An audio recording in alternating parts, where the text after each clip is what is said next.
For the longest time, the story of type 1 diabetes has been pretty much the same. It starts with a sudden crisis and then becomes a lifelong job of managing it.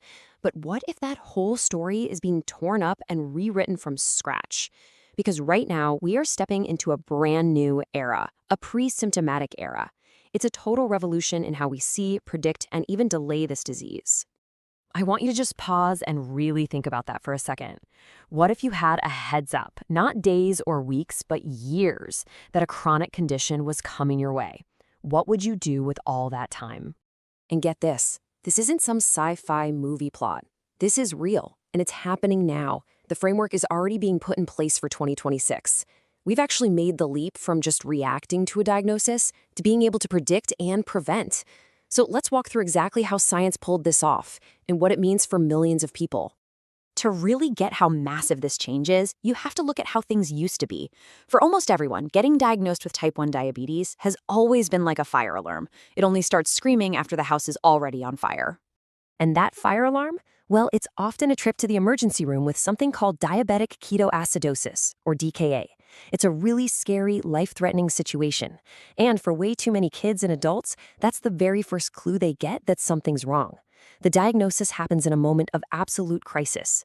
But what if we could detect the smoke long before there were any flames? And that, right there, is the big revelation. We now know for a fact that type 1 diabetes doesn't just show up one Tuesday.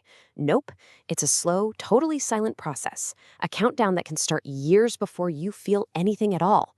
We've basically just invented the smoke detector for this disease. Okay, so here's how scientists have mapped out that countdown. In stage 1, the immune system has started its attack, but the person feels completely fine. Blood sugar is totally normal. Then comes stage 2. Now the blood sugar starts to get a little wonky, but, and this is key, there are still no symptoms. You'd have no idea.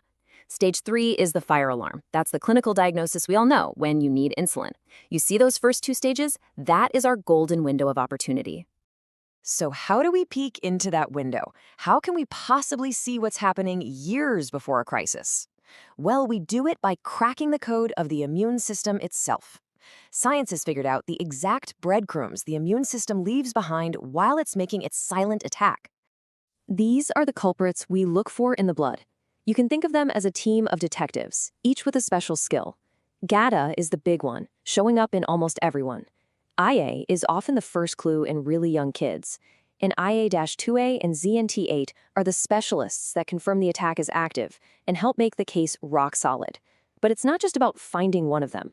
It's about finding a group of them. This is it, the magic number, 2 or more. This is the number that changes absolutely everything.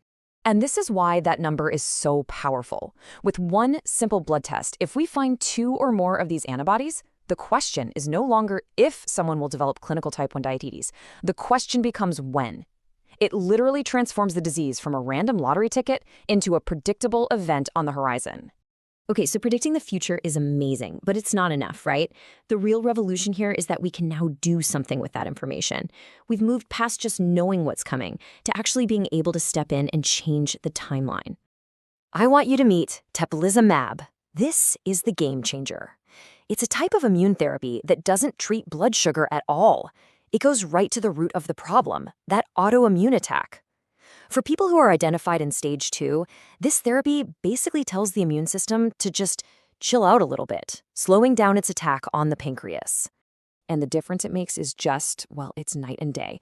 Without it, moving on to stage 3 and needing insulin is pretty much inevitable. With it, we can push that day back, saving the body's own insulin-making cells and buying people, especially kids, years of life without needing daily injections.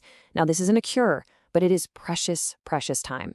So you can see how this changes everything for an individual. But now I want you to zoom out, because this is forcing a massive shift in our whole public health strategy for type 1 diabetes. We're actually moving from a world of treatment to a world of prevention. And this leads us to a huge point that a lot of people don't realize.